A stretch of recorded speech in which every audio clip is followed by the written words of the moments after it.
அறிமுகம் டிவி நேயர்களுக்கு என்னுடைய இனிய புத்தாண்டு மற்றும் பொங்கல் நல்வாழ்த்துக்கள். என்னோடய பேர் வெங்கட். 2-3 சீரியல் என்னை பார்த்துருப்பீங்க. ஸோ தொடர்ந்து நிறைய சீரியல்கள் பண்ணிகிட்ருக்கேன். உங்களுடைய ஆதரவு எப்போவுமே தேவை. முதல்ல பார்த்திங்கன்னா விஜய் டிவியில் கனா காணும் காலங்கள் அப்படின்னு ஒரு தொடர் வந்தது. அதில் தான் ஆடிஷன்ஸ் மூலமாக செலக்ட் ஆகி ஃபர்ஸ்ட் என்னோடய இன்ட்ரடக்ஷன் அதுதான். கண்டிப்பாக ஒரு இயக்குனரால் தான் இந்தளவுக்கு நான் வளர்ந்துருக்கேன் அப்படின்னு சொல்லலாம். ஏன்னா எங்களுக்கு அவங்க என்ன நடித்து காமிக்கிறாங்களோ அதை தான் நாங்கள் அப்படியே பிரதிபலிக்கிறோம். அவங்களுடைய அந்த உழைப்பு தான் எங்களோட வெற்றிக்கு காரணம் அப்படின்னு சொல்லலாம். அவங்க ஒவ்வொரு மேனரிசம், சின்ன ரியாக்ஷன்ஸ் ஆகட்டும், எல்லாமே அவங்க சொல்லி கொடுக்குறாங்க. நாங்கள் முதல்ல பண்ணுவோம், அது பத்தாட்டி அவங்க சொல்லி கொடுப்பாங்க. அவங்க சொல்லி கொடுக்குறத வச்சு தான் நாங்கள் இவ்வளோ தூரம் வளர்ந்துருக்கோம். அந்த விதத்தில் எல்லா இயக்குநர்களுக்கும் எங்களுடைய மனமார்ந்த நன்றி. ஃபாலோ பண்ணலாம் அப்படிங்கிறத விட இன்ஸ்பயர் ஆகியிருக்கேன். நிறைய பேரோட நடிப்பு ரொம்ப பிடிச்சிருக்கு. கமல்ஹாசன் சார், ரஜினிகாந்த், எல்லாருடைய நடிப்புமே அவ்வளவு ஒரு ஆத்மார்த்தமாக, அவ்வளோ ஒரு நேர்த்தியானதாக இருக்கும். ஸோ இவங்களோட ஃபாலோ பண்ணணும் அப்படிங்கிறது ஒரு விஷயம் வரல இது வரைக்கும் மைண்டில். ஸோ இவங்க எல்லாரையுமே எனக்கு ரொம்ப பிடிக்கும். இது வரைக்கும் நான் நடித்தது எல்லாமே நேர்மறையாக தான் நடிச்சிருக்கேன். பட் ஆனால் ஒரு வித்தியாசத்துக்காக கண்டிப்பாக ஒரு நெடுந்தொடர்லையாவது எதிர்மறையாக நடிக்கணுங்கிறது என்னுடைய ஆசை. நான் திருமணமாகி எனக்கு 2 வருடங்கள் ஆகிறது. என்னுடைய திருமணம் பெற்றோர்களால் நிச்சயிக்கப்பட்டது. எனக்கு ரொம்ப பிடிச்ச கதாபாத்திரம் அப்படின்னா எல்லா நல்ல விதமான ரோல்கள். அதாவது மக்களுக்கு எப்போவுமே ரொம்ப பிடிச்சது ஒரு நல்ல பையனாக நடிக்கிறது அப்படிங்கிறது தான் எல்லாருக்கும் ஈஸியாக பிடிக்கும். But at the same time பிடிக்காமல் இருக்கணும், மற்றவங்க என்னை பார்த்தாலே பயங்கரமாக வெறுப்பு வரும், அந்த மாதிரி வரணும் அப்படின்னு நினச்சா கண்டிப்பாக எதிர்மறையான ஒரு கதாபாத்திரம் நடித்தா சீக்கிரம் ரீச் கிடைக்கும். அதே மாதிரி மற்றவங்ககிட்ட அடியும் நல்லா கிடைக்கும். ஸோ அதனால் எனக்கு எல்லா விதமான கதாபாத்திரம் பண்ணணும் அப்படிங்கிறதான் என்னுடைய விருப்பம். ஆக்சுவலி பார்த்திங்கன்னா நான் நடிக்க வரணும் அப்படின்ட்டு நான் ஃபஸ்ட்டு வரல. ஆக்சிடெண்ட்டாக தான் இந்த ஃபீல்டுக்குள்ளே என்ட்ரானேன். ஐடி முடிச்சிருக்கேன், இன்ஜினியரிங் முடிச்சிருக்கேன். ஸோ எதேச்சியாக விஜய் டிவியில் கனா காணும் காலங்கள் ஆடிஷன்ஸ் எல்லா ஊர்லேயும் நடத்தினாங்க. அதில் நான் மதுரையில் போய் செலக்ட் ஆனேன். நான் மெயினாக கனா காணும் காலங்களில் உள்ள என்ட்ரானதுக்கு காரணமே திரு ரமணகிரி வாசன் சார் அவர்கள் தான் என்னை முதல்ல பார்த்துட்டு, கண்டிப்பாக உனக்கு ஒரு நல்ல ஒரு எதிர்காலம் இருக்குது, உன்னால் முடியும் அப்படின்னு சொல்லி எனக்கு நிறையா வாழ்த்துக்கள்லாம் சொல்லி என்னை உள்ளே கொண்டு வந்ததே அவர் தான். ஸோ இந்த நேரத்தில் அவருக்கு நான் நன்றி சொல்ல கடமைப்பட்டிருக்கேன். ஸோ அதுக்கப்புறம் கனா காணும் காலங்கள் முடிஞ்சதுக்கப்புறம் சீரியல் விட்டுட்டு நான் ஆங்கரிங் சைட் போயிட்டேன், காம்பேரிங் சைட் போனேன். சன் மியூசிக்கில் ஒரு 4 வருடங்கள் நான் தொகுப்பாளராக வேலை செஞ்சுருக்கேன். ஸோ அந்த டைமில் இன்னும் நிறைய விஷயங்கள் கற்றுக்கிட்டேன்.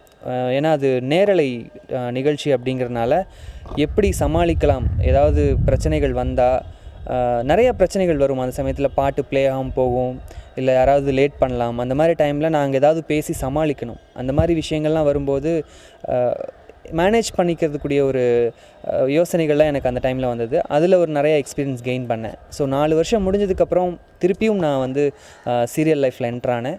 சீரியல் லைஃப் என்ட்ரானது ஆண் பாவம் சீரியல். அந்த சீரியல் எனக்கு கொடுத்தது திரு சத்யஜோதி அவர், ப்ரொடியூசர் ஜிடி தியாகராஜன் அவர்களும் டைரக்டர் பாலபிரசாத் சார் அவருக்கும் ரொம்ப ரொம்ப நன்றி தெரிவிச்சுக்கிறேன் இந்த நேரத்தில். அவங்க அவர்களுடைய எல்லா ப்ராஜெக்ட்ஸ்லேயுமே இப்போ நான் இருக்கேன். அந்த வகையில் நான் ரொம்ப ரொம்ப சந்தோஷப்படுறேன்.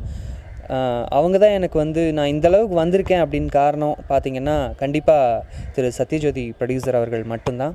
ஸோ அவருக்கு என்னுடைய உள்ளம் கனிந்த நன்றிகள் அப்படின்னு கூட சொல்லலாம். அதுக்கப்புறம் அவங்களுடைய வரிசையான தொடர்கள், புகுந்த வீடு, மாயா, இந்த மாதிரி எல்லா சீரியல்லையுமே எனக்கு வாய்ப்புகள் கொடுத்தாங்க. இதுக்கு என்றைக்குமே நான் உங்களுக்கு நன்றி கடன் பட்டிருக்கேன். அதுக்கப்புறம் பார்த்திங்கன்னா விஜய் டிவியில் தெய்வம் தந்த வீடு, அதில் இயக்குனர் சுசீந்திரன் அவர்கள். ஸோ அவர் இன்னும் என்ன மோல்ட் பண்ணியிருக்காரு அப்படின்னு கூட சொல்லலாம். அவருடைய ஒவ்வொரு செய்கையும், அவர் இப்படி பண்ணுங்கள், அப்படி பண்ணுங்கள், இது பண்ணால் உங்களுக்கு நல்லாயிருக்கும், இப்படி பண்ணாதீங்க, அவாய்ட் பண்ணுங்கள். ஸோ இந்த மாதிரி நிறையா டிப்ஸ் எல்லாம் கொடுத்தாங்க. ஸோ அது மட்டும் இல்லாமல் நிறைய நண்பர்கள், அவங்க எல்லா பேரையும் சொன்னால் நேரமே பார்த்தாது, அந்தளவுக்கு இருக்காங்க. ஸோ எனக்கு உதவி பண்ண அத்தனை நண்பர்களுக்குமே ரொம்ப ரொம்ப நன்றி. அதுக்கப்புறம் இப்பொழுது புதுயுகமில் கவிதா பாரதி சார் அவரோட இணைஞ்சிருக்கேன். அவருடைய இயக்கும் விதம் பார்த்திங்கன்னா எனக்கு ரொம்ப ரொம்ப பிடிச்சிருக்கு. இதில் நடிக்கிறேன் அப்படிங்கிறதுக்காக ஒரு புகழ்ச்சிக்காக நான் இதை சொல்லலை, உண்மையாகவே சொல்கிறேன். எனக்கு ரொம்ப பிடிச்சிருக்கு அவருடைய இயக்கும் விதம். நேர்த்தியாக எடுக்கிறாரு. எப்படி சொல்கிறது, ரொம்ப ரொம்ப நேர்த்தியாக அழகாக எடுத்துகிட்ருக்காரு. எனக்கு அவரோட வேலை செய்கிறதுக்கு ரொம்ப ரொம்ப பிடிச்சிருக்கு. ரொம்ப நன்றி சார், நீங்கள் எனக்கு இந்த வாய்ப்பை எனக்கு கொடுத்ததுக்கு ரொம்ப நன்றி. ஸோ அது மட்டும் இல்லாமல் என்னுடைய குடும்பம் வந்து நானும் அம்மா பாட்டி மட்டும்தான், அப்பா இல்லை. ஸோ அதனால் அம்மா ரொம்ப கஷ்டப்பட்டு தான் வளர்த்தாங்க. அவங்களோட அவங்களோட எல்லா ஆசைகளையும் நிறைவேற்ற நான் முயற்சி செய்யணும். நன்றி. இப்போதைக்கு கரண்ட்டாக பார்த்திங்கன்னா 3 சீரியல்ஸ் வெற்றிகரமாக போயிட்டுருக்கு எனக்கு. ஸோ அதில் எனக்கு ரொம்ப சந்தோஷம். ரொம்ப நல்லாவும் போயிட்டுருக்கு, ரொம்ப நல்ல நேம் கிடச்சிருக்கு. ஸோ திரைப்படங்களுக்கும் சைடில் ட்ரை பண்ணிட்டு தான் இருக்கேன். பட் ஆனால் முழு வீச்சில் நான் இன்னும் முயற்சி செய்யலை. இப்போதைக்கு ஃபுல்லாக வந்து சீரியல்ஸில் தான் கான்சன்ட்ரேஷன் பண்ணிகிட்ருக்கேன். திரைப்படங்கள் அப்படின்னு யோசித்து இன்னும் நான் முழுசாக இறங்கலை. ஆனால் கண்டிப்பாக திரைப்படத்தில் நடிக்கணுங்கிற ஆசை எனக்கு இருக்குது. அது போக எனக்கு முழுவதுமாக திரைப்படங்களில் மற்றும் சீரியல் நடிக்கணுங்கிற ஆசையை தவிர இயக்கணும், அப்புறம் மற்ற டெக்னிக்கல் சைடு ஒர்க் இதிலெல்லாம் எனக்கு இன்ட்ரெஸ்ட் இல்லை. முழுசாகவே நடிக்கணும் அப்படிங்கிறத என்னுடைய ஆசை. அது போக எனக்கு வந்து நடனத்தில் கொஞ்சம் இன்ட்ரெஸ்ட் இருக்குது. ஸோ டான்ஸில் ஏதாவது பண்ண முடியுமா அப்படிங்கிற ஒரு விஷயம் யோசிக்கணும். நடனத்தில் புதுசாக எதுவும் பண்ண முடியுமாங்கிறது எனக்கு தெரியல. அதே நேரத்தில் எனக்கு கற்றுக்கணும் அப்படிங்கிற ஒரு ஆசை இருக்குது. சின்ன வயசுலேருந்தே ரொம்ப ஆசை இருக்குது. பட் வீட்டில் என்னை அலோவ் பண்ணல சுத்தமாகவே. இப்போ தான் வந்து என்னுடைய ஒரு ஆசைக்காக என்னை வீட்டில் விட்டுருக்காங்க. ஸோ கண்டிப்பாக நான் நடனம் கற்றுக்கணும் அப்படிங்கிற ஆசை இருக்குது. கண்டிப்பாக கற்றுக்குவேன். என்னால் முடிஞ்ச எஃபர்ட் நான் அதில் போட்டு என்னோடய பெஸ்ட் எவ்வளோ கொடுக்க முடியுமோ அப்படிங்கிறத நான் கண்டிப்பாக ட்ரை பண்ணுவேன் வரும் காலத்தில். அறிமுகம் டிவிக்கு வந்து எங்களுடைய மனமார்ந்த நன்றிகள். ஏன்னா எங்கள் மனசில் இருக்கிற விஷயங்களை எங்களால் வந்து உங்கள்கிட்ட ஷேர் பண்ணிக்க முடிஞ்சது. நாங்கள் என்ன நினச்சிட்ருக்கோம், அதாவது இயக்குனர்கள் பற்றி, எங்களுக்கு உதவி செஞ்சவங்க பற்றி நாங்கள் சொல்லியிருப்போம். கண்டிப்பாக அவங்கக்கிட்ட நாங்கள் இதை நேரடியாக சொல்லியிருப்போம். இருந்தாலும் சில காரணங்களில் சில நேரத்தில் எங்களால் அவங்கக்கிட்ட பகிர்ந்திருக்க முடியாது.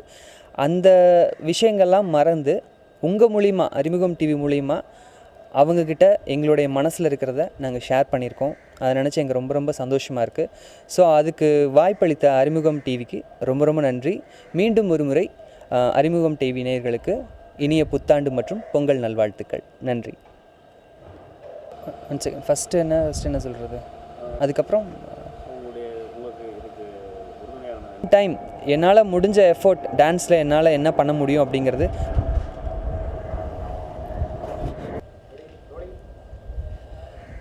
So next